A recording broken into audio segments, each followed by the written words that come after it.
kick to the gut. I like it. Oh yeah, here we go. Holiday. Hey, happy Vesak Day, everybody, whoever is celebrating. And of course, happy holidays. It's Mister Young. And it's for in the building, bro. Visa Day, Yes. Hari Raya, Yes. all the long weekends. Wow. I got one question, bro. What's that?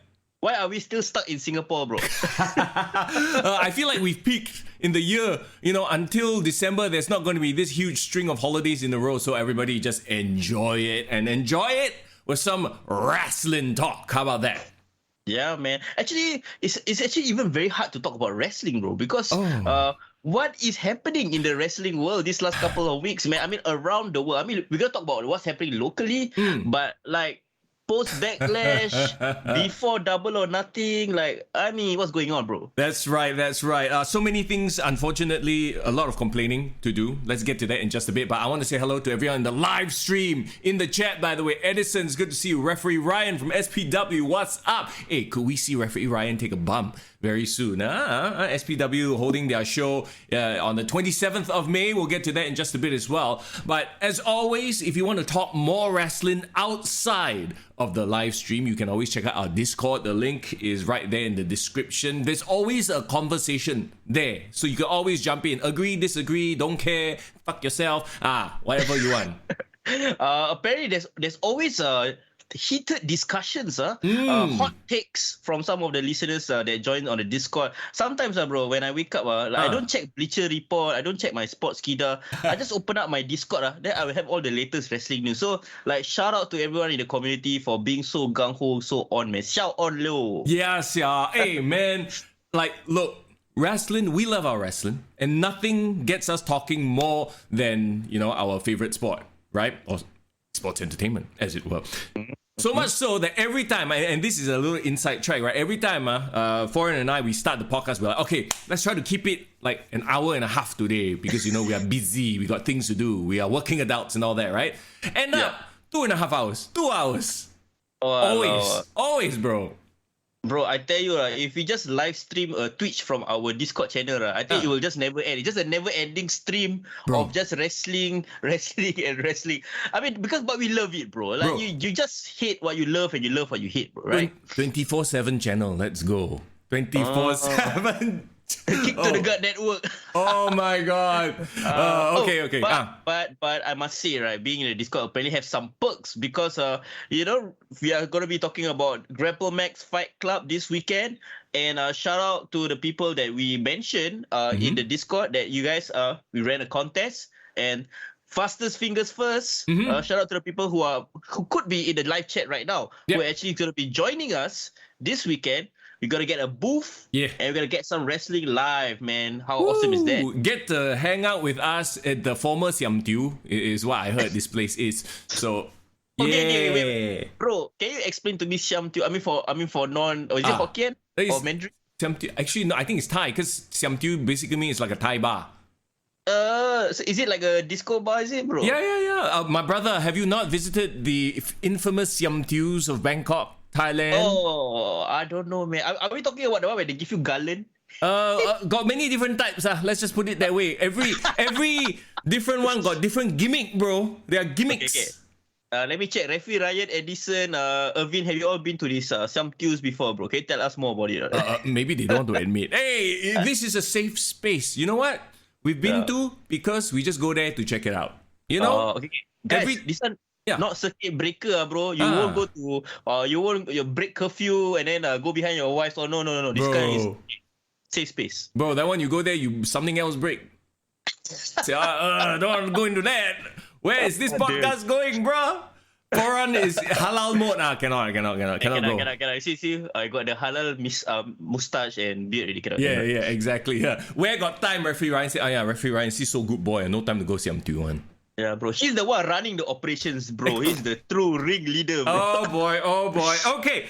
We have a Patreon set up in case you haven't already heard. You can always check out the link in the description. Several tiers of support. However you want to support us, hey, we appreciate it nonetheless. Whether it's coming on the live chat to chat or hanging out on the Discord or, subscribing to our various tiers with various benefits as well. Go check it out if you want to take your support to the next level. All right. Let's get on with this week in wrestling. I'm sorry, but this morning, while I was taking my shit, I was like, all right, what can we talk about that's really newsworthy from like the main North American promotions that we watch, AEW and WWE? And I was like,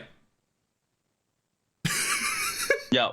What? I had to like jog my memory and like what happened this past week? On WWE, AEW, a bit hard lah. Why is everybody in this holding pattern? It's so weird right now. No, but I'm actually annoyed with AEW because technically they are having their Owen Hart Cup tournaments, but it's not really like it hasn't gotten started. Like haven't gotten out of first gear. Let me suggest something to you and see if you agree. Right?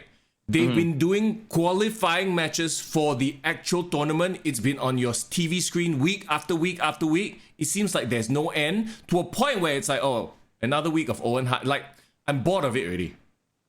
Yeah, does that make sense? And hasn't even started yet, bro. Yeah, apparently it's quarterfinals, but at this point it's like, who cares lah? Okay, you're a football guy, right? Yeah. When you have these sort of tournaments, right?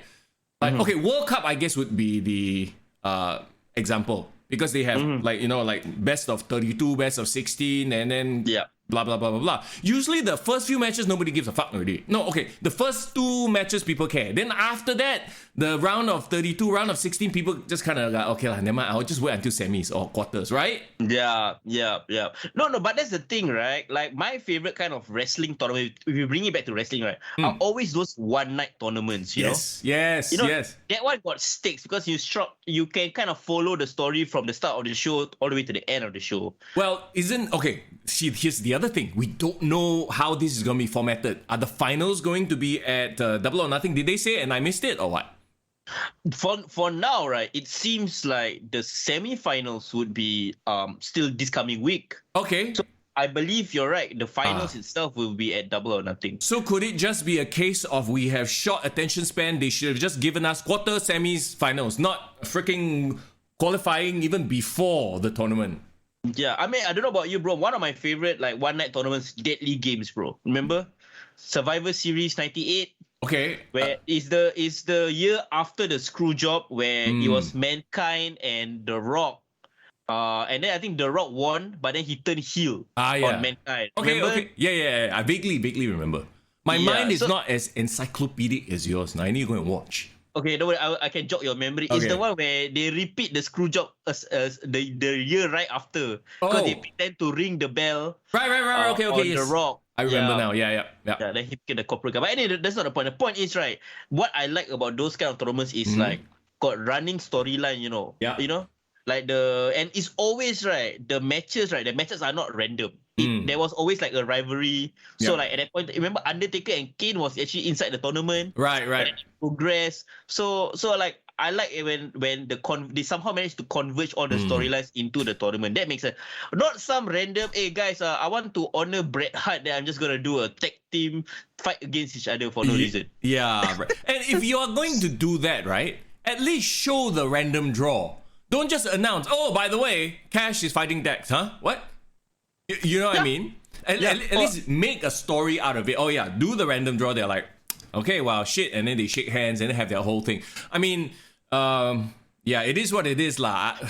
The biggest issue, I think we talked on the Discord as well, was last week's Dynamite, right? Remember the main event was supposed to be Jeff Hardy and Darby Allin? Yep.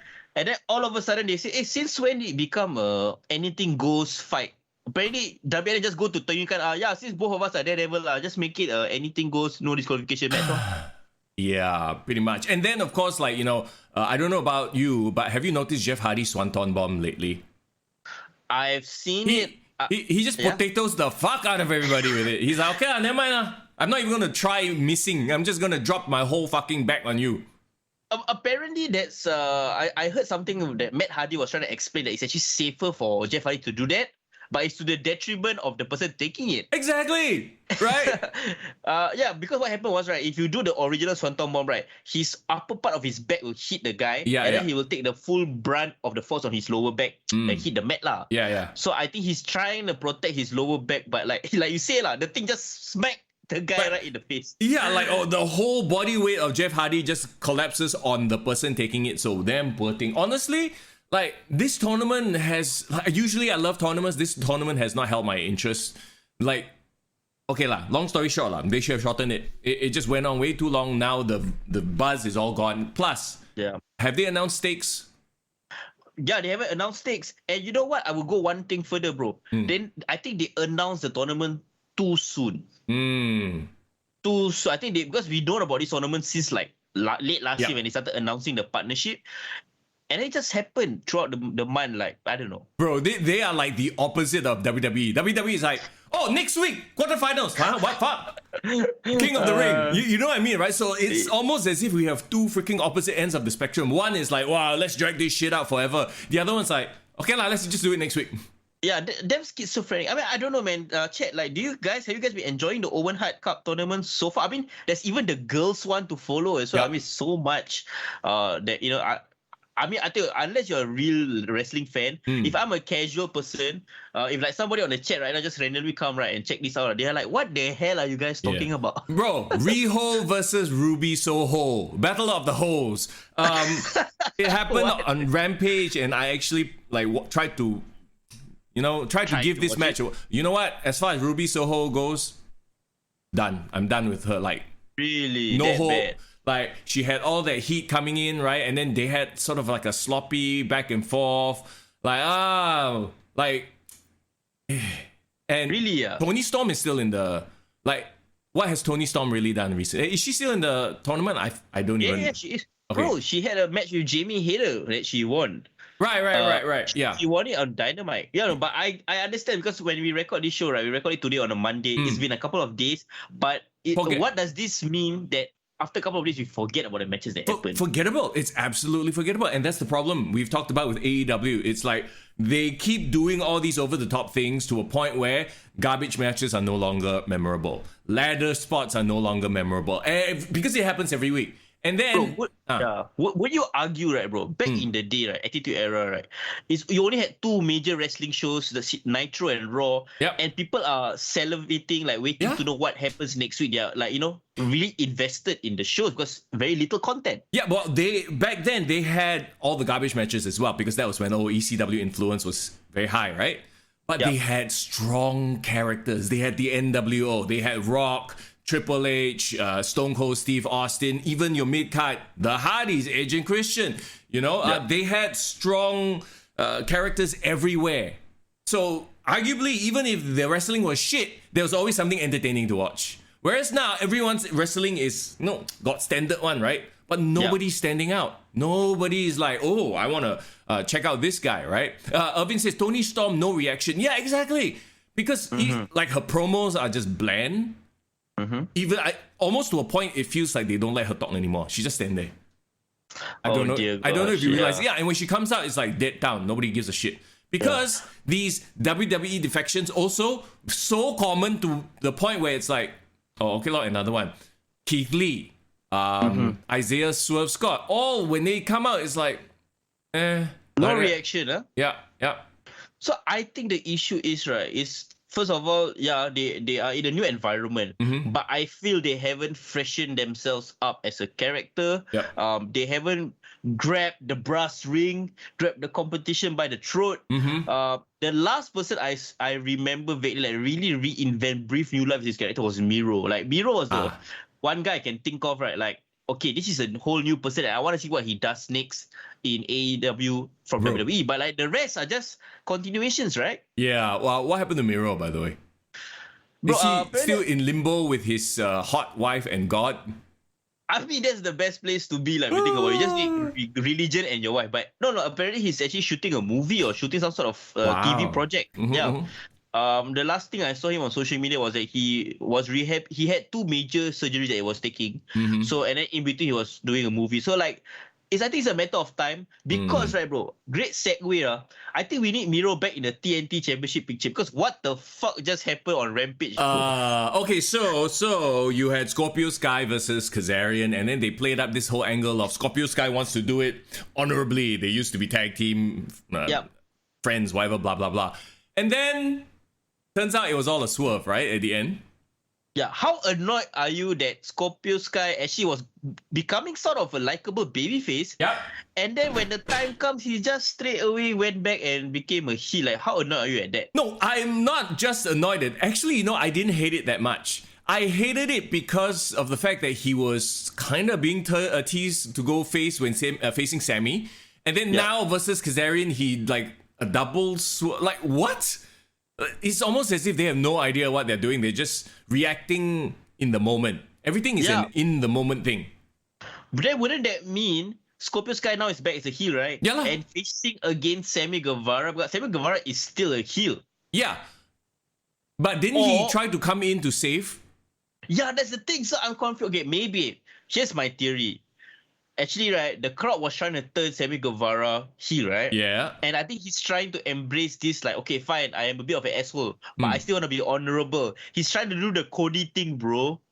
This is not, whatever it is, it's not working. It's just confusing. It's annoying. Just lean into the fact that you are dastardly heel. Not dastardly, he's an annoying heel, right? And that's why Miro just needs to come back and just destroy everyone in the TNT title picture. Yeah, he's like, enough with all this shenanigans. I'm just going to take over the championship, or actually step into the World Heavyweight Championship spot. Because I don't think, and I suppose we can talk about it, right? Hangman, CM Punk, they had a cool promo. Why was the crowd against CM Punk? I didn't understand that. It's just one of those weird things. Because you knew that Dynamite was actually from Long Island, right? Airing from Long Island last week. The Hangi is from Long Island, is it? Johnny Hangi is one, and also MJF territory, bro. Oh. So remember the previous time when MJF and CM Punk were feuding, they all like turned on him. So like it's basically a pro MJF crowd. Right. And next week is in Chicago, isn't it? I'm not too sure. Is that the case? I can't remember. I remember like a passing statement when it might be Chicago next week. Well, even if it's not, they are going to cheer CM Punk for sure. Yeah. Right? Yeah. It's just one of the bizarro towns for CM Punk last week. So then question, who's going to be heel? Who's going to be face in this? It seems to me it's still babyface versus babyface, but like I think Hangman Page is showing a bit more age to his character. Like he's not a walkover now. Now he like, I think people talking about like, probably he hear people talking shit about his reign, like he's boring and like he's a forgettable champion. I think he's like, okay, reacting. But so he's doing a Stone Cold lah. He's doing a Stone Cold lah. He'll be like, he's like fuck all of you who don't give a shit about my title reign. I'm still gonna be champion, blah blah blah. Zayden says, isn't MJF rumored to be going to the WWE?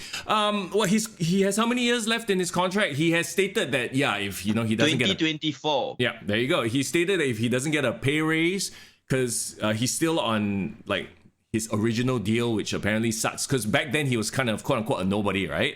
Yeah. And then in came Daniel Bryan or Bryan Danielson, CM Punk, commanding even more money, and he believes that he's if not at that level or around that level, so he wants more money lah from Tony Khan. So he's putting it all out there.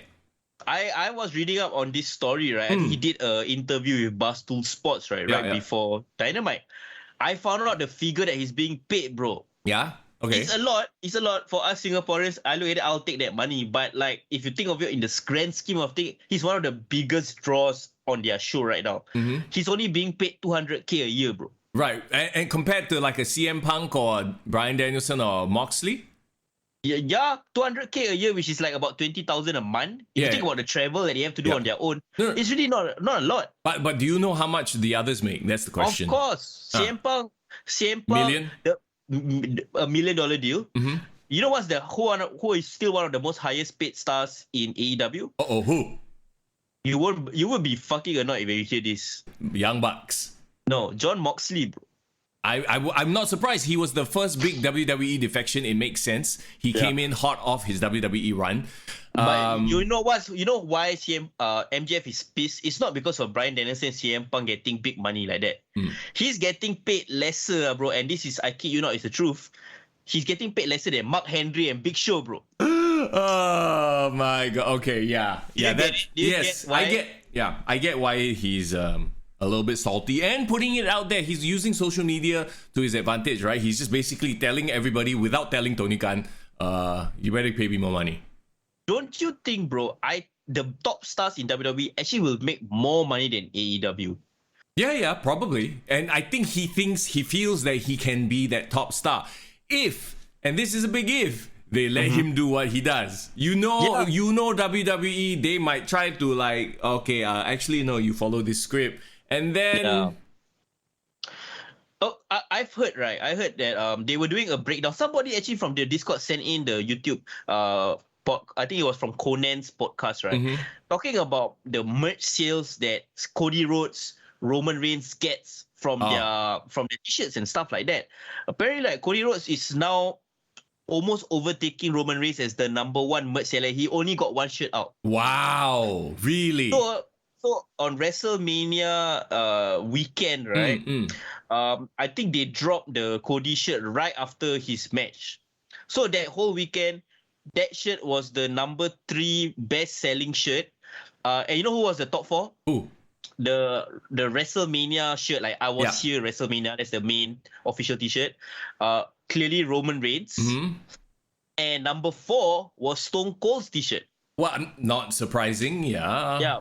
But what was surprising was that Cody Rhodes was a surprise entrance, and he was #3 top-selling merch of that weekend. Okay, so how many times did Brandy log on and buy his shirt just to...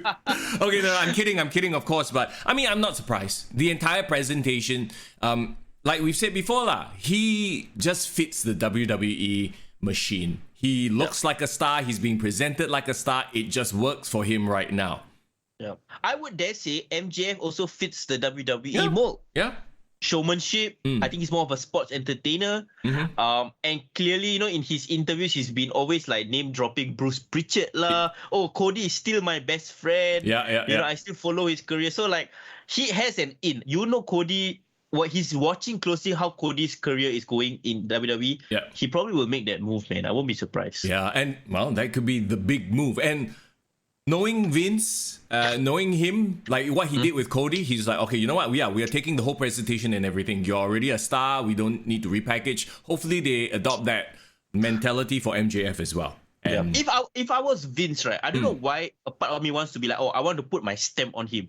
If I was Vince, I would be like, yeah, you're already a star. I don't have to do much to change you. You just do it the way you are. Like, isn't it easier as a promoter? It is, but there's an ego and there's okay, we need to own him, sort of a vibe. So, or maybe in his old age, he's going to be just like, okay, you know what? Actually, you've done great stuff. Just let you be you. So what Cody has essentially done is transcended that. Like, he's become like a Brock where, Vince is not going to change Brock. Yeah, that's true. Speaking of Brock, bro, it's a great segue, bro, because clearly I would say the biggest news story coming out of WWE is apparently the Roman Reigns is angling or like apparently is being lined up for a more Brock schedule going forward. Yeah, so he actually on a random house show in some small town decided to share with everybody that, it's been great, I've had fun, blah, blah, blah. Macam like he's leaving, right? Yeah, that's why. And also like it seems like apparently if you conquer the whole of WWE, right? You know what's your promotion? What? How you get promoted is like, okay, you can wrestle less dates. Oh yeah. Go Hollywood, do TV. Yeah. Okay, and you can take time off. You can come and as and when you want, avoid live events. I mean, I think maybe what wrestlers all should aim for is you have such a draw that anytime you come out, it's a big deal so that you don't have to come out often. Exactly. Well, I mean, that's the point, right? Like Bray Wyatt had it for a while, remember? Freaking do nothing only as the Fiend and then make merch money and all that stuff. Brock, Undertaker, I'm sure Cena, has that sort of a deal right now. And you don't bust up your body quite as badly as you do lah. My question is that a good thing or bad thing for WWE not having their top star as like a full-time star? You know what? I wouldn't say it's a bad thing, but the problem is who else is waiting in the wings, right? Yeah, you have Cody, but he's not quite there yet. You're not going to pull the trigger on Cody yet. You kind of have Drew, but he's not at that top level yet. You have to shit him up back again. Yeah. And then it stops there. Like, who else? Randy? Okay, yeah, Randy is kind of... But, he's busy with the tag team title scene and everything. Then... Yeah. Okay, I would say if I was like being optimistic, this is actually a chance for the rest of the roster to step up. Yeah, sure. Like, I see people like... Honestly, my opinion, people like Sami Zayn, Kevin Owens going to the next level. Sure. They have been in the work, but they should. I feel like Sami Zayn would be the kind of guy who's like, because he's like, his whole storyline now, he's trying to angle to be part of the bloodline and stuff like that, right? Which is kind of entertaining. Bro. Yeah, so he's going to be the fall guy that does the wrestling lah for Roman when he's not around, quote unquote, representing. But we all know he's not really representing. And then you got Jimmy and Jay as well, and then Roman can go relax a bit. Yeah, have his little relaxed schedule. My biggest issue though is it would be fine if he was SmackDown champion, but he's both. So right now on Raw, sometimes it feels like there's no top champion running the show. Yeah, it feels empty, doesn't it? Is it weird to say that the biggest stars on Raw is actually the tag team champions, RK Bro? Yeah, it's weird. I mean, it's a good thing, but do they really have, like, how many times can we see RK Bro versus Street Profits versus Alpha Academy? It's okay lah. I've seen so many permutations of it. I'm done with it. Like, once again, it's this WWE versus AEW, both on opposite ends of the spectrum. On one side, it's the same match over and over again. On the other side, no, we'll have different matches every week. But then it's like some nobody versus some name, and it makes no sense. Yeah, it's hard lah. But I try to find some joy in certain things I see in WWE. Like, you gotta admit, anything that RK Bro does so far, interaction with the Usos, even them teasing that they're gonna go after the titles again, like they have got me hook, line, and sinker, because I damn really want to see that stupid inter-promotional unification match. Damn it, give us that match. Come on. Okay, this is all on Randy, right? I feel like without Randy, this whole Riddle thing, Riddle is carrying Randy's job lah. Let's admit it. Yeah. It doesn't it feel like it though? Like to me, like, obviously Riddle is very talented in terms of in-ring, right? But it's almost like the RVD problem, where RVD just, he was champion. Yeah, he had a run, but it was never like next level, because it's just the vibe. Like, you're not gonna put a stoner on a poster at the end of the day and be your world champion. The way to make Riddle like much more like get more fans behind him, he needs to be put in peril more. Like, there must be a sense of danger. Okay, if it was me lah, like, I want a situation where suddenly Riddle kena ambush, like when Randy is away, get beaten up like mad by the bloodline, like freaking like dying already. You know what I mean? Like, he like, and then it just basically he's the one that causes the anger to come out of Randy, right? To in a rage, like, I think if he becomes a better babyface in peril, that might give more sympathy over to Riddle, because Riddle just chilling. He's just chilling, but he's not. I don't connect with him as like, oh shit, I want him to succeed kind of thing. Well, maybe it's because, right, we obviously, in Singapore, we are not stoners. There's no such thing in Singapore.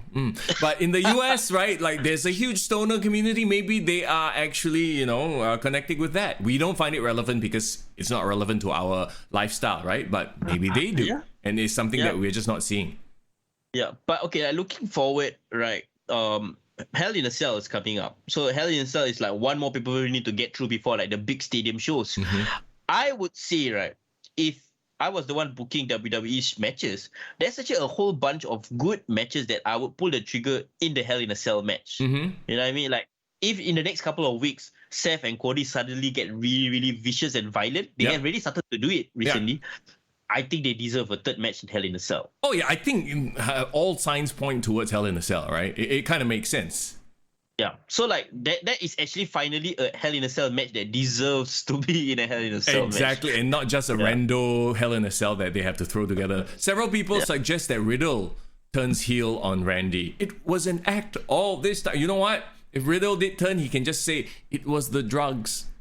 If Riddle turns and becomes like a violent, like dangerous killer, oh man, and then like both of them like. Can you see it? Can you see it? Can you think he can pull it off though, Mr. Stoner bro guy? He will be an abusive druggie lah. Wow. Drugs can make you do different things, and then drugs make him become like a bit fucked up lah. I don't know. and then or he could turn against the drugs. He's like, I'm straight edge, and then he starts being straight edge completely 180. Yeah, better than you. Oh wait. You talk about how RK Bro is one of the top stars in Raw. But actually, we forgot to talk about one more faction, bro. Oh, Judgment Day. So, I mean, it's quite obvious that they are going to feud with AJ and Finn. And the rumor is that Finn will turn on AJ. I still would rather Ciampa, no more Tommaso. We don't do first names here in the WWE. I would rather Ciampa join, honestly. Like, Finn doesn't need it, you know? Ciampa needs something to latch onto on the main roster, yeah? Yes. That's why I still hope it's Ciampa. I mean... That faction is cooking right now. Edge goes on the mic and he burns the crowd all the time. People boo them. It's great. You compare that to the House of Black, where they do something again, and it was like I don't even know what's going on with the House of Crap right now. I mean, they could have turned Julia Hart heel. Like that was the closest they've gotten to actually showing that she could be turned heel, and then they never pulled the trigger. So I'm like, fuck them lah. Yeah, like done. We are done with that. Yeah. Zayden says apparently Liv joined the club on a house show. Oh wait, as in AJ and the Bullet Club. Not really Bullet Club. They're just we hang out because we used to have a pass, but we have no official faction. Yeah. Okay. First of all, what I like about this faction is that now they are using the faction to also highlight the women's division. Yep. So by association, right now, Liv Morgan is higher up the card because she's feuding with Rhea Ripley, who is in this faction. But who wants to see Liv versus Rhea again? No, but Liv versus Rhea, but with Edge at her corner. Like, okay. I guess it's a new permutation. Bro. Rhea with Edge, without Edge, doesn't matter. She should be just destroying people. Yeah. And she should be smashing Liv. Yeah. But somebody said I saw on social media, damn funny here. So now Rhea is with Edge, right? So you know Rhea's big size, like strong and powerful. And the comment was like, hey, how Beth Phoenix feel? Edge got a younger girl, but also like a big badass like her also. Edge has a type apparently. He has a blonde. Big and glamazon looking. Yeah. It'd be quite funny actually if Beth Phoenix just randomly shows up and goes, hey, what are you doing, huh? Hey, you like go main roster on Raw every weekend? Let's talk about another lady that just made her surprise return on Raw. Okay, I guess this was a bit of a talking point, and I was happy to see Alexa Bliss back as the goddess no more. Well, I mean, she's still holding that stupid doll. I guess they have to sell the merch. Something's different about Alexa. Does she look a bit different to you, bro? I mean, she looks refreshed lah because she's been away for a while. Maybe her hair is done differently. Her outfit, her ring gear is different for sure. Yeah. But she didn't really wrestle much, to be honest, because it was a bit of a squash, wasn't it? Yeah, I enjoyed seeing her back, but I'm annoyed that now Sonya is just back as a wrestler. What happened to the comeuppance that she deserved? What happened to the Naomi storyline that was actually legitimately getting over? Yep. Just move on from it, and she just stopped becoming a general manager, and there's no payoff to her. I mean, hopefully they find some sort of a loophole, or they make some storyline where she gets some, because you're right, now that you've stripped away her corrupt official gimmick, right, she's kind of just bland and like, okay, like what's next for her? And it's a waste because I think she was very good in that role. It's just that they went too hard on that role. Like, if they made it a little bit more subtle, they could have dragged it out a bit longer, I feel. Yeah. They made her literally, it was like changing matches on the fly, like, and made you're her right. a bit more conniving, you know what I mean? Yeah, and yes, exactly. The big comeuppance, like back in the Attitude Era, if you had someone like that, and they screwed over the baby faces all the time, you would confirm have a scene where every baby face does their finisher to them. Yeah. Right? Yeah, like Stephanie McMahon, last time when she was like running down all the guys on the mic, right? She was an asshole at the start of the show. But at the end of the show, somehow in the main event, she will kena Stone Cold Stunner or Rock Bottom one time. You know what I mean? Yeah, exactly. So it's like, why is everything so half-ass? Like, okay, we just change our mind. Or it's like, I don't know. It feels neutered, if there's a word I could, describe it. Yeah, it's a bit half-cooked, I would say. Even something as like Bianca Belair, should be the top star on the show, right? She's the undisputed champion. She has some interesting contenders coming back. Asuka is back, but Asuka is feuding with Becky Lynch, right? I don't mind that being its own like thing, right?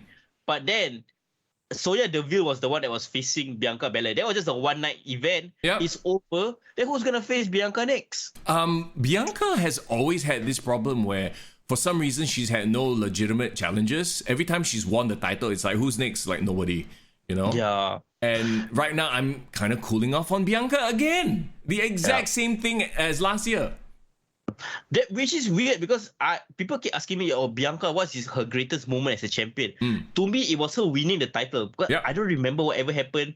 Like between her winning the title at WrestleMania last year and SummerSlam when she lost it in how many seconds to Becky, I completely forget what happened in the months in between.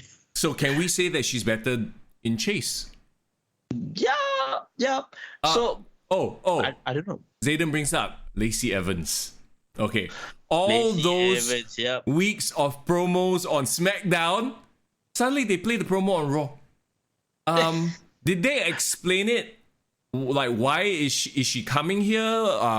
Did they do a trade? Or they just like, oh, here's Lacey Evans. No explanation why she became a heel. Or apparently she is going to be a heel. No, I don't know. But the thing is, I was starting to like be okay with this character. Like, okay, I want to see her in the ring, see what's going on. And then suddenly all these stories about her becoming a heel. What the hell is going on, bro? Irvin brings up a very good point. WWE doesn't do nuance well. AEW opposite. References so obscure no one knows. Exactly. We keep talking about both ends of the spectrum, right? Like, can we... middle ground. Yeah, where is the middle ground? Is it in... what was that? Control your narrative? Is it in Impact? Is it in like why is it so hard to find that middle ground right now? I don't get it. And the fact that WWE doesn't let the fans be happy, you know, but they give us, for example, a first time ever match on SmackDown. Raquel Gonzalez and Ronda Rousey, but then they change her name. Smiley versus Smiley. They make her smiley, you know what I mean? Like they can't give us the way we want it, just the way it's presented. Smile, we shake hand, good GG, good match. Like, what the okay. And so basically, they moved on. Like, they moved on, right? So who's like, it almost feels like they're like, okay, let's just do it for this week, and there's no long-term plan. They don't know what they want to do for Ronda Rousey. Because if it was me, right now they're gonna make Ronda the clear babyface, right? Because she defeated Charlotte. If it was me, they give I can't even call her Rodriguez, but give Raquel a strong match against Ronda. Just nice. She just lost, right? Yeah. Like very competitive match. She was dominating in the match. Yeah. And then she got defeated. Give the handshake, do the whole handshake deal, and then go one time kena elbow forearm Ronda right in the face, and then Raquel becomes Big Mommy Cool on the main roster. Then you got a heel challenger. Perfect. Yep. Then you will have next week, they can set up a match for Hell in a Cell. But of course, none of that happened. Why would we want to do that? We'll just have Ronda lord over the SmackDown women's division and with absolutely nobody in sight. It's not going to be Lacey Evans. Because apparently Lacey Evans is on Raw. So no, bro, you saw what's the backstage promo after that or not? No, what was it? It was like you know who's the one that was trying to complain to Adam Pearce that they should be the one challenging Ronda next? Who? Shotzi and Aaliyah. Right, okay, I remember.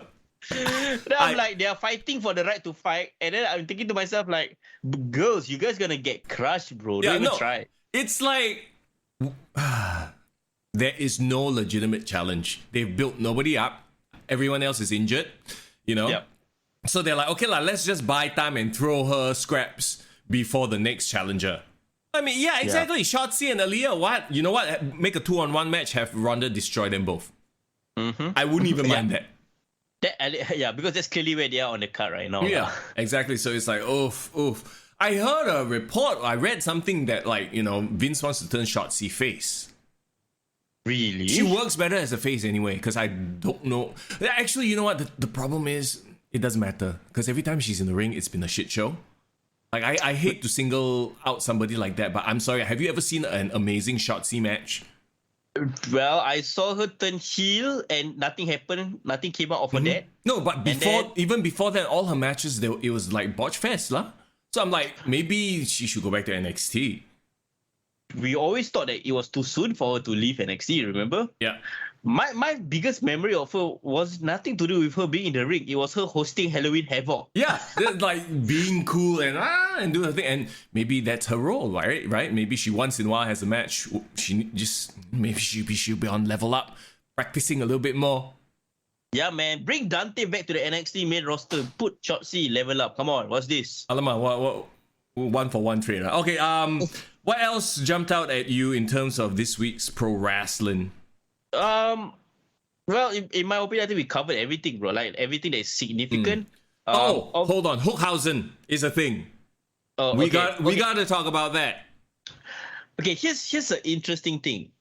I know your opinions on them, but I put up the poll on our Instagram, and overwhelmingly everyone loves Hookhausen. So like, yeah, tell me about that. Okay, at least Tony Nese kind of smashed him. And it wasn't like Tony Nese didn't like play as if he gonna curse or whatever bullshit. At least there was none of those shenanigans, right? That's fine, right? Yeah. I don't know. Tell me what you really feel. What I really feel. Obviously, I feel like if you try to get somebody who's never watched pro wrestling before to check this shit out, they will immediately go, "What the fuck is this bullshit?" Like you have Hookhausen, who has the potential to draw in young girls, to be a star. He's a badass. He's cool. He doesn't really say much. He's perfect, right? And then you put him with this Joker who you have not explained. He's doing weird shit. It's like. I wanted to say it's like Rock and Hurricane, but at least Hurricane had some sort of like they explained Hurricane. Like we knew his motivations, what the hell he was doing, And it's the AEW issue lah, bro. It's like you need to know, you need to be in the know. If you don't know, too bad. Yeah, well, okay lah. Then you ostracize the mainstream, and then people just think, oh, this is a joke. So one segment hurts the next segment as well. If I can't take one thing seriously, why can I take the next one seriously, right? Yeah. Like clearly, Danhausen is supposedly, I guess, the new Orange Cassidy lah. Yeah. It's a joke wrestler, comedy wrestler who has a following, and people will laugh at like the stupid shit that he does. I kind of get it. I get the appeal. Yeah. But right, like I don't mind. To me, this is Hook taking a detour, doing a side quest. You know what I mean? Like, sure. Like he's the young star. Clearly, you don't want to push him up the card too soon. Clearly, you don't want to put him in the TNT title picture. He can't cut promos yet, or they are choosing not to let him do promos yet. So, after beating so many opponents, after squashing the competition, what is the in-between to do? Team up with a joke wrestler. Yeah, do a joke wrestler. I mean, escape. I don't mind this as long as Hook remains a badass silent killer. Yeah. Who doesn't entertain the lameness of Danhausen, like a bit of like a Pete Dunne with Riddle, you know what I mean? Right. But the moment he starts doing the curse again, the moment he like sells it or does stupid shit, then I'm done. Keep them on Rampage. Keep them on the buy-in. Don't put them on the main card. How about that? They are listening to you, bro. Didn't you see the double or nothing card? Yeah, they're on the buy-in, right? Yeah, I know. But in a weird way, right, bro? I don't know whether what this says about their booking or what this says about me as a fan. I don't mind watching the buy just to watch them wrestle. Sure. Like I want to see how did they pull it off. Yeah. Well, I mean, it's like it's like a car crash, or it's like something so ludicrous that you like can't help but watch, right? And I guess maybe that works in that way, but at the same time too, if they overdo it, like you said, if freaking Hook starts cursing people as well, then okay, he's done. No, cannot really. In a way, it is inevitable that they're gonna start weird shit like this. But it seems to have an audience. There are fans who want to see them. But like we keep going back to this point though. Yes, the diehards want to see it. Give it to anybody else to watch, and they'll immediately tell you this is fake bullshit. You know what I mean? This is some embarrassing stuff. Why do you even watch this? It's the type of stuff we as wrestling fans grew up with that we hate it because we know that later on in the card there's a CM Punk versus MJF. There's a Drew McIntyre versus Roman Reigns. There's like hard hitting action that that seems legitimate. Yeah, I guess this is essentially the AEW undercut lah. Yeah. It's their Crash Holly, it's their headbangers, it's their. But okay, even Crash Holly headbangers and follow me on this, right? They they are like, you know, like in life, there's the serious people in life, and then there's the stupid jokers. Yeah, of course you can. But then now you have this guy who is cursing people. Like, is he sick in the head? Is he fucking stupid? Oh, Irvin says later you see backstage Danhausen got the dark hold. Okay, maybe that will explain. That's why he can cut. But you know what I'm saying? Like, like I feel like Undertaker was really the only last supernatural one that kind of didn't make it look hokey as fuck. Yeah. It will take a long time for them to, you know, regain somebody like that, you know. Oh, I think Ryan said about Dante Chen on a losing streak.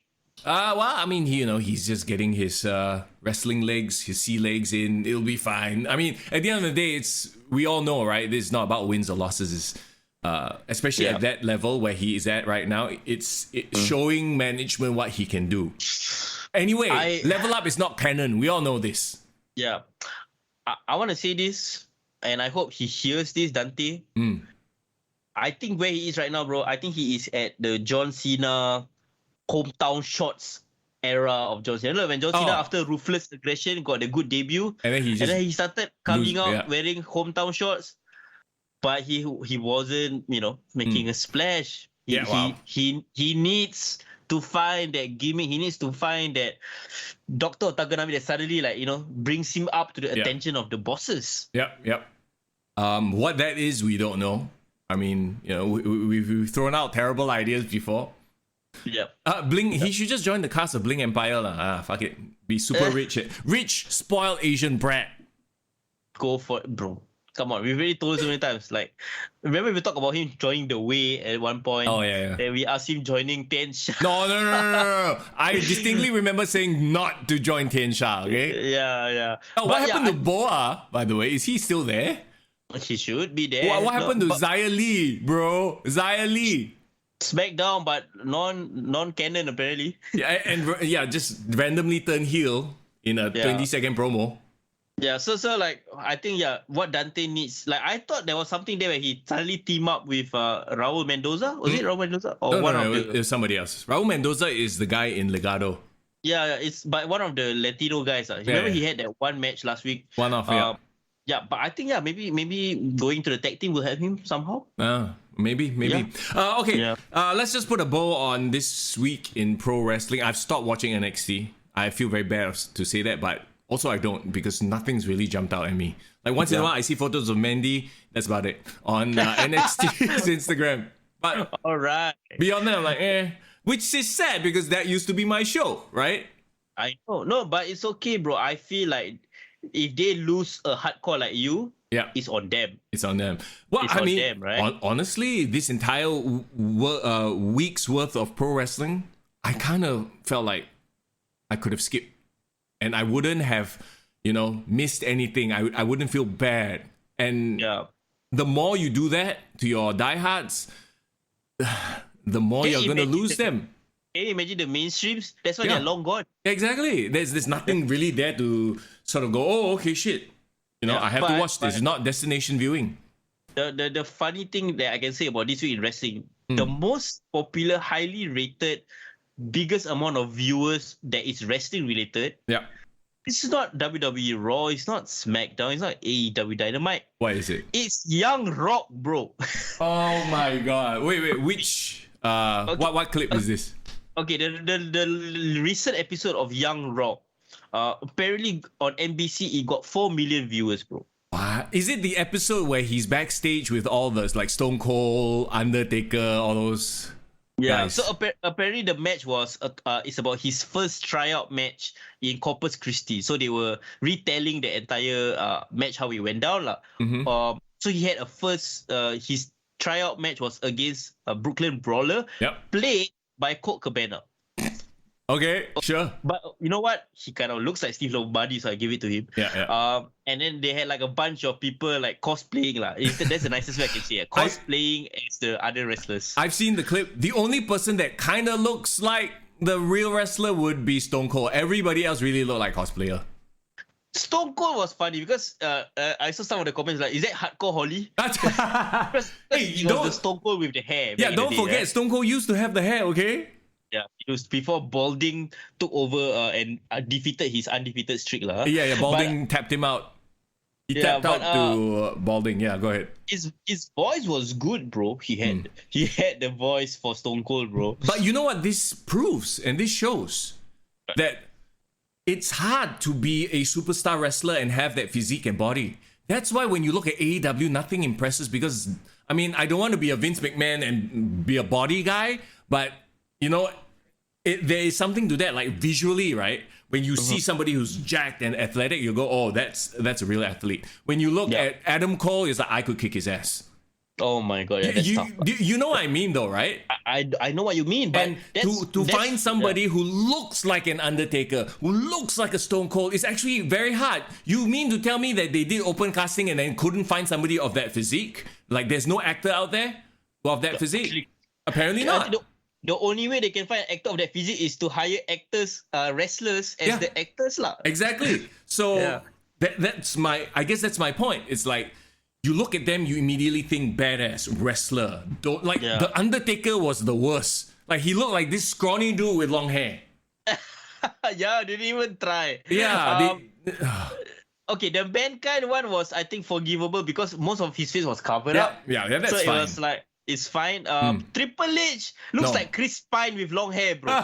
Triple H looked like one of those like very handsome model, like catalog models. Yeah. Like his acting was terrible. The best was Stone Cold. What? Yeah. Yeah. But the point I wanted to make was, right, bro, think about it like this.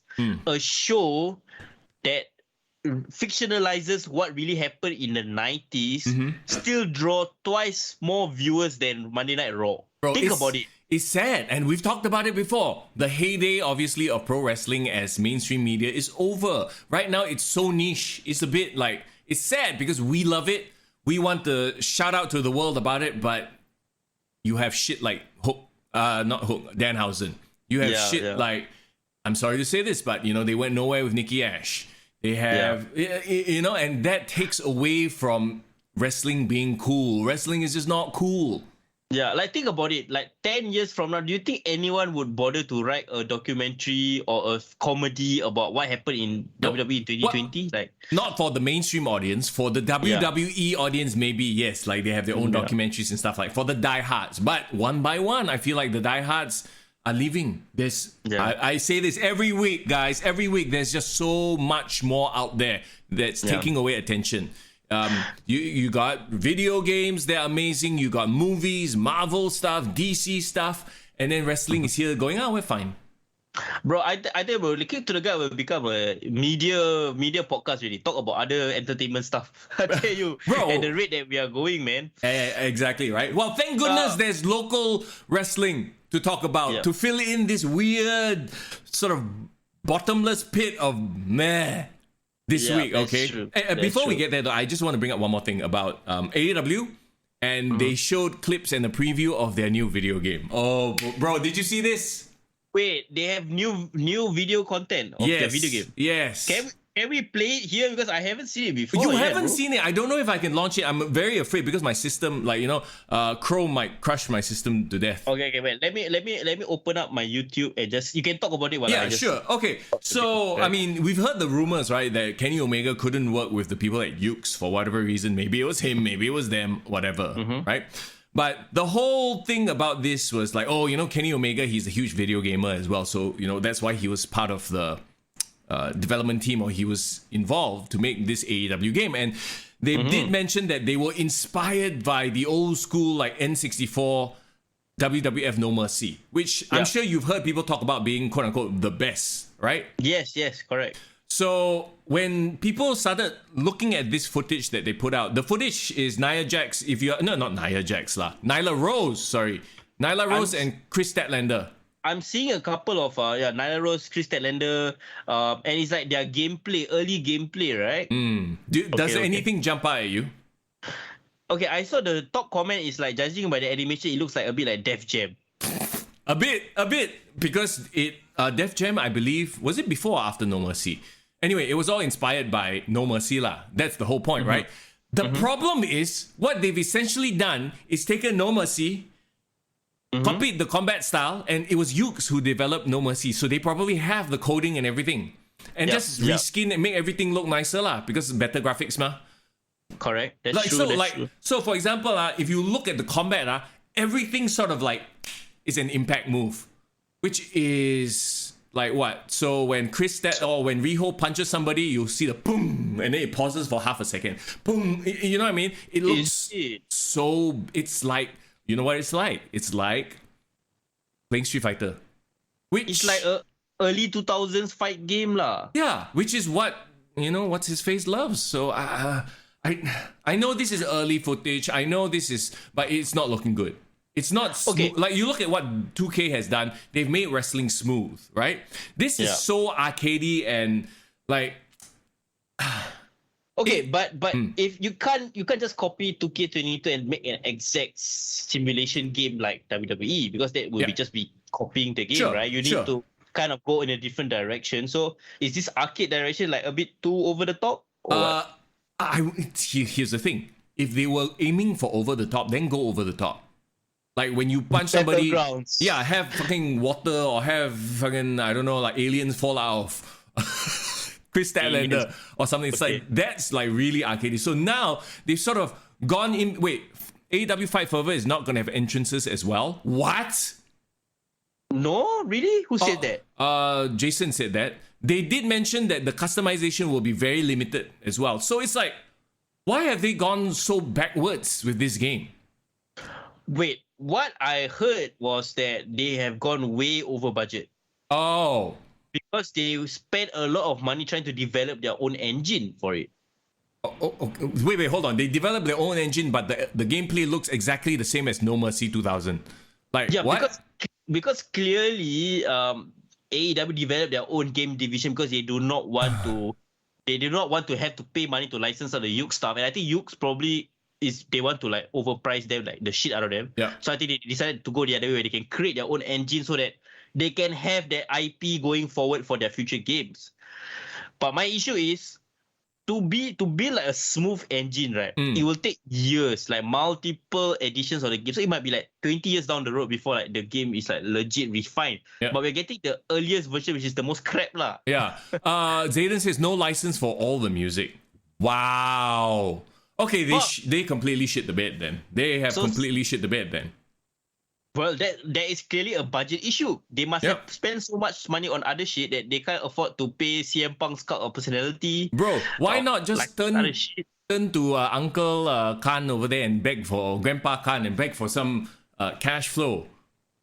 I have no. Make Tony Khan a secret character. If you give us $10 million more, we'll make you a playable character, the most powerful one. Gosh, I tell you, Tony Khan would be if he was up to him, right, he would be a playable wrestler on the show, man. Okay, so if they can't license the music, that's fine. Like, okay, like, the Jungle Boy entrance, Boom, Cult of Personality, then just don't they have any, or is all their music licensed?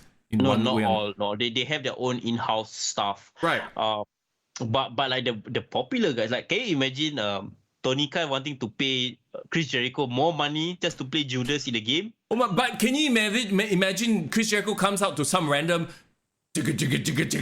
wow, the immersion. Like in 2022, you expect entrances, you expect the music.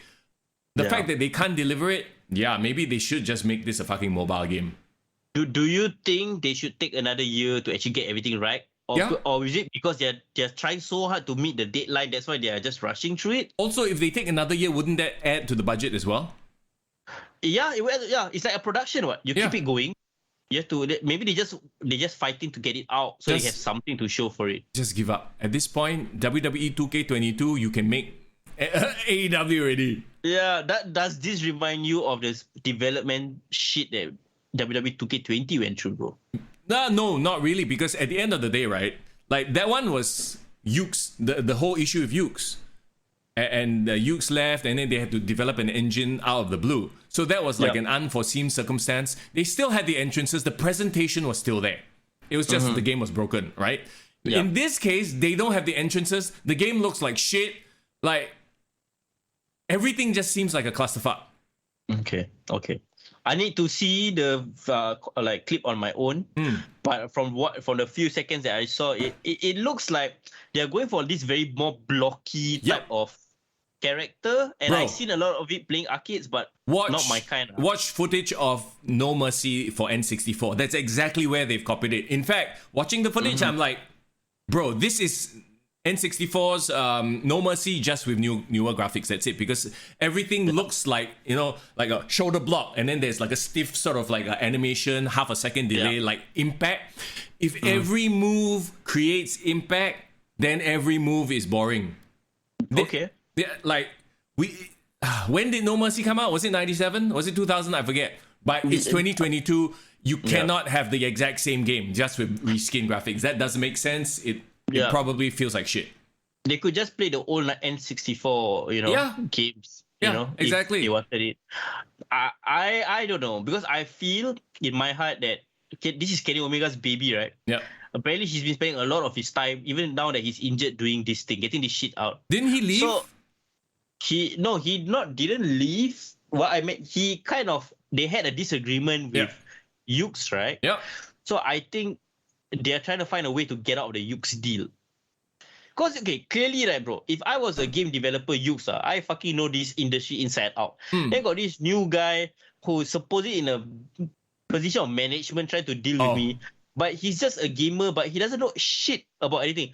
Wouldn't I upsell him and like try to add more shit just so that they can just pay stuff for me to do? Maybe halfway Kenny Omega is like, oh shit, they are all taking advantage of me. They are like screwing me over. Then I think that's where the issue is coming. I don't know, maybe they should just cut their losses and find another developer. Probably. No, that's why I think why they were spending so much money at the beginning trying to develop their own engine so that they don't have to rely on a developer to do the engine for them. Wait, but didn't they work with Yuke's right off the bat? No, they worked with Yuke's right off the bat, but they kept the IP of the engine with them. Okay. So I guess it's like consultancy lah, bro. Like the Yuke's is the one kind of advising them, but they're paying shit ton of money to Yuke's to advise them to make the thing so that they have it with them. And then what do they have to show for it? An outdated fucking game.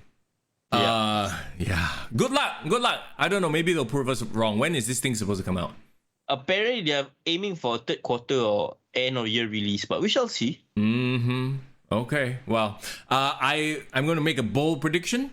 If it does come out, no matter how good it is, it's probably going to sell a lot less than WWE 2K. And WWE 2K, I don't know whether they sell that much in the first place. Yeah, I mean they did well. They did well enough. That did you see? Stephanie McMahon announced that they want to come up with a WWE RPG game. So what? Grand Theft Auto WWE mode? I don't know. Walk around the performance center. Fuck lah. I feel like this could be something where you are some character, right? You create, maybe you can create your own character, and then you navigate the mythology of WWE. So you got like fucking Kane and Undertaker. It's like how they tried to do the New Day and Undertaker show on Netflix. Yeah, probably. I feel like it's some kind of fantastical nonsense that I'm like, oh, I don't know if this is gonna work. Bro, give it 10 years, you'll see WWE in the metaverse. All of us will be freaking on VR sets. Do you want to be a NXT trainee? Now, this is the performance center. Then you all pretend to be doing wrestling moves. Oh god. Okay, yeah. Never mind. Let's leave the wrestling to the professionals. Talking about which, right here in Singapore. Okay, SPW is doing their big event on the 27th. It's called Homecoming. Yes. And it looks really, really exciting. I can't wait for it. Unfortunately, though, I am working the entire weekend. I just found out. Oh, so what happened, bro? It's Army Open House, bro. So come down to the Army Open House, bro. I'm gonna have like 12-hour days, I swear. Wait, the open house is until evening? Yeah. Morning to evening, got rehearsals, anyway, this is not the place or time to talk about it. But you are gonna represent, I know you are. So go have fun there, okay? I will do my best. Next week, we'll probably, hopefully, get some SPW representatives to tell us more about the show. And we're working hard on that. But for this week also got local wrestling. So, bro, is this weekend local wrestling, next weekend local wrestling? It's great to have the industry kind of coming back to life. Absolutely. Fight Club 3, bro. Let's talk about it. Yeah, a big shout out to GrappleMAX, of course. Not just GrappleMAX, by the way. So, okay, Mr. Sam C, he is a local comedian, right? And he sort of has put this whole thing together. He's putting on his promoter hat. And EVP hat. Yeah, EVP hat. And not just put together a card with GrappleMAX, but, I mean, what he's done, he's opened the door to the metaverse. Other than the metaverse, the multiverse. Right? And from what I've heard as well, this very fight card itself might as well be taking place in a different multiverse because it's quote-unquote not canon. Right? And it will feature wrestlers from GrappleMAX, SPW, and MyPW. Bro, one night only, bro. Like, we haven't seen an SPW GrappleMAX event together in a long time. So this is actually a big deal. What this is, like I said, hot off Doctor Strange in the Multiverse of Madness. This is a completely different universe. I can't wait to step through the portal, you know. And that's you know what? Sam C is America Chavez. He just punched the portal to the next dimension. Bro, this is not a forbidden door, bro. This is how do you pronounce Siam Tui door? Siam Tiu. Siam I Tiu can't door. even pronounce it. Siam Tiu door, yes. Okay, so it's happening at Riverside Point, right? Okay, the whole joke is that this place used to be a Siam Tiu. Yeah. But now it's projector. Okay, so it's a proper establishment, guys. Come on. Yeah, exactly, right. In conjunction with I can't remember which like arts thing lah, because it's at the projector, right? The projector lah. The projector is the projector? Is the name. Yeah. Oh, okay, there you go. So we have a pretty awesome lineup right here. 1, 2, 3, 4 matches. And I do believe tickets are still available. So if you haven't gotten your tickets yet, go check it out, okay? Just check out GrappleMAX's Instagram page for all the details. 21st March, doors open at 7:30 and the bell rings at 8 p.m. Okay, all that aside, let's go. First matchup, tag team match. Jordan, aka the Oppa. Remember the guy? Yes, and Joseph. Remember we saw him at the last event? Yes, correct. He had was he having a great one match? Was that the guy? No. He was in the first tag team match versus Sean P and Prabhu. Hey, Prabhu's our guy, man. Yeah. So okay. This is going to be an interesting match because you have power versus a lot of speed on the other side. Do you remember much of Sean P? Sean P, wasn't Sean P the guy that he had the Great One match, right? Yes, he had the Great One match, and I thought that he really he was quite outstanding. I was like, this is a Great One match. Okay, yeah. One thing we forgot to mention, for those who are unaware, who've never been to a fight club, because this is the 3rd edition in their series, right? This is not going to be in a wrestling ring, bro. Yeah, this is old school GrappleMAX style. They were going to wrestle on a mat. So you're going to be really up close to the action. It's going to be once in a lifetime experience. So can you imagine seeing the power and speed up close and personal? Heck awesome. Yeah. Tovakin, welcome to the chat, by the way. How you doing? Happy holidays, everybody. So, okay, Jordan and Joseph versus Sean P and Prabhu. It's going to be an interesting opener, to say the least. I think this could have the potential to steal the night. Yeah, I would say, right, bro, this is going to be an interesting crowd for them to fight in. I would say not a lot of them are going to be wrestling fans. Okay. Because if you think about it, right, they promote it as also a comedy event. So like there's gonna be a bunch of people in the crowd who are new to either discipline. So the pressure is on this tag team, right, to like boom, like steal the show, set the tone for the night. So I know it's gonna be a great match because I think they're gonna set themselves to a high standard so that they can deliver and get everyone excited for what's coming out in the card. So looking forward. That said, card subject to change, so we don't know if this will be the opening match. It could be another match, right? As we look at the card itself, singles match, Crypto Bro versus the Wonder Boy from MyPW. Okay, so our first inter-promotional match of the night, Crypto Bro, of course, everyone previously knows him as Lady Killer. That's right, Dennis. The funny thing is, if you see his photo on the poster, it's this cartoon monkey. What's up with that? Why is he not showing his face anymore? What's going on? Is this because this is a multiverse thing? Maybe he's really all in about respecting the culture, respecting the women now. Sure. Never show his face. So yeah, I mean, I actually think that this might be an interesting opener if this were the opener, because you got two veterans here, and correct me if I'm wrong, but the Wonder Boy has done quite a bit of comedic wrestling as well, right? Yeah, but the thing is, Wonder Boy is actually technically he's a younger guy. He's like still very young in the business, but he is considered like a phenom, like a rising star. So, I think this is a case of Lady Killer wanting to give the shine to this guy, give the rub to one of the up and coming stars in Malaysian pro wrestling. Sure. Okay. Anything else you want to say about this match? I'm assuming it's gonna be like a student versus mentor match in a way. Even though the student is pretty accomplished. So think of it as like a Austin Theory versus Johnny Gargano kind of fight. Right. Yeah. Okay. Interestingly enough, the next two matches, there's one main event and there's one unsanctioned match. Okay. Ooh, are they gonna do an AEW, bro? At the end of the match, lights out. Lights out.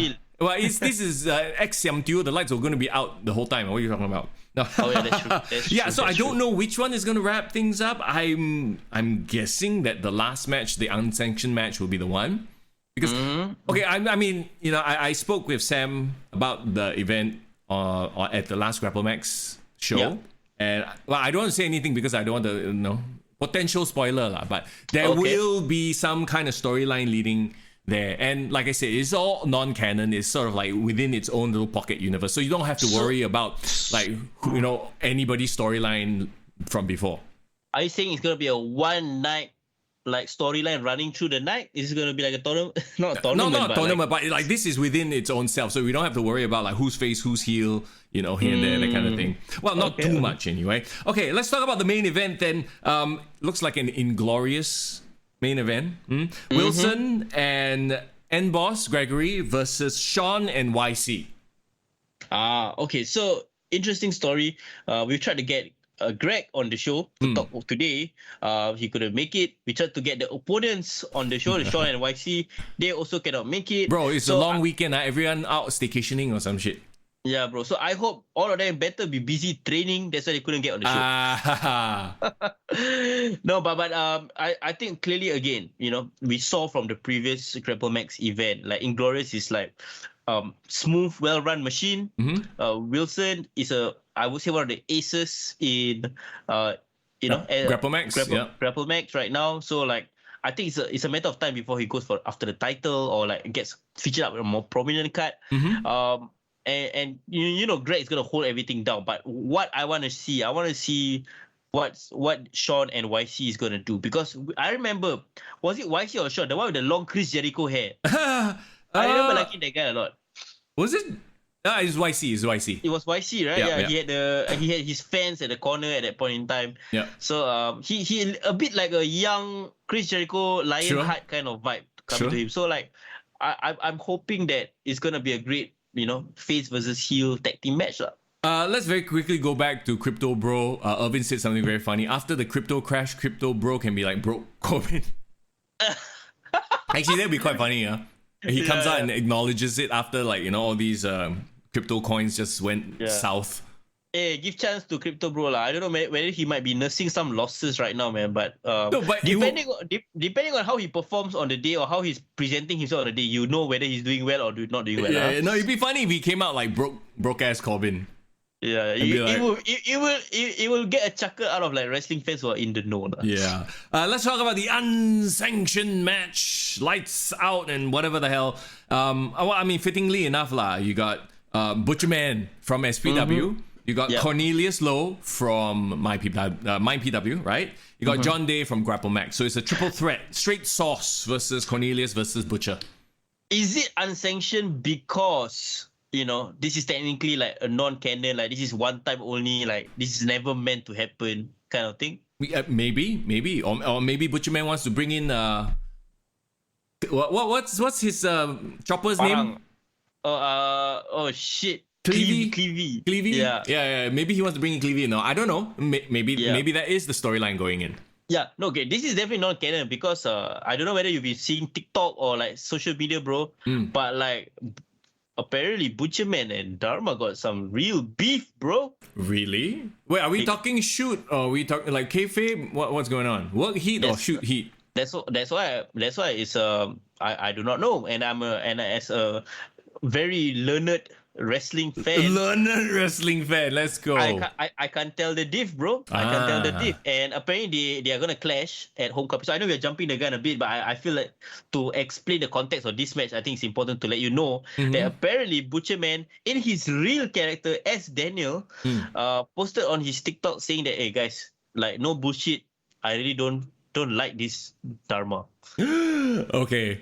So take it as you will. Watch the video and judge for yourself. But so he is in a very heated feud with Dharma going on over there.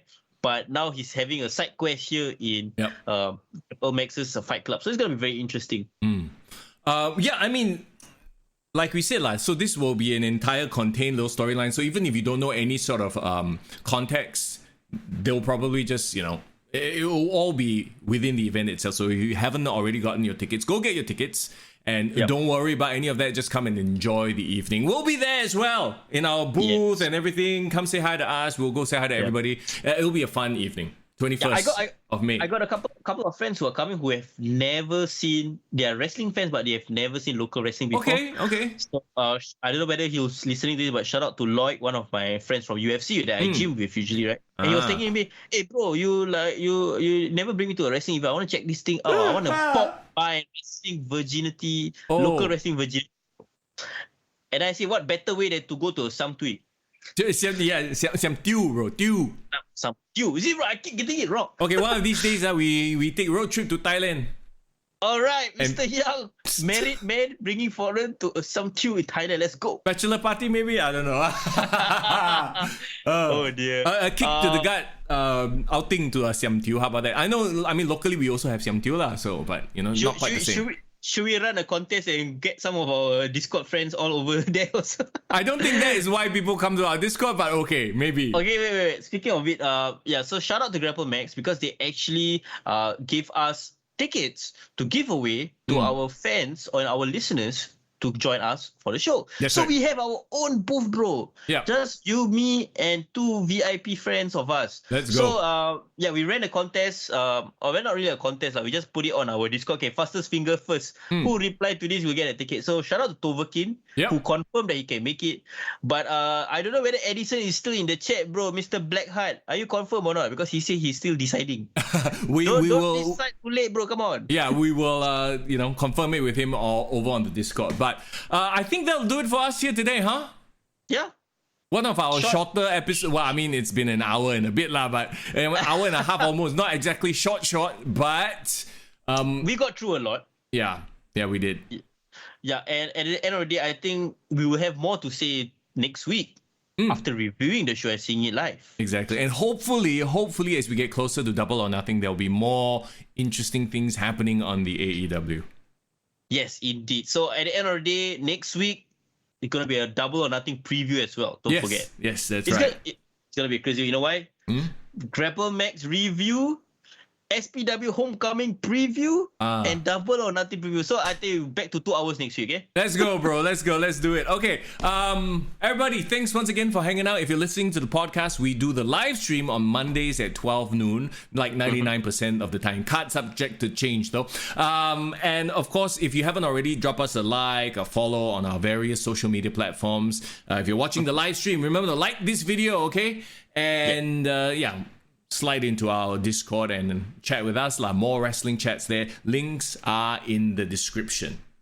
Yes. So guys, please support us as well on Patreon. If you guys want to, you guys enjoy what we do and you guys want to show your support, it will go a lot into helping us on our road trip to Thailand. Okay. Are we really crowdfunding a Siam Tew trip, a super kick party? Zayden says kick to the gut, super kick party in a Siam Tew. Let's go. Oh my god, no. But legitimately, one of the things that we can do and offer you, see below, see the sticker there. You can have your name there, Patreon shoutouts. There you go. All that and more. Lots of different tiers, whatever you're comfortable with. So, okay, guys, enjoy the rest of your long weekend. I know it's the last day of the long weekend. Sad. But enjoy it with the people you love and stay safe, everybody. It's Mr. Young. And it's Foreign in the building. Have a good week. Yeah. Kick to the gut. I like it.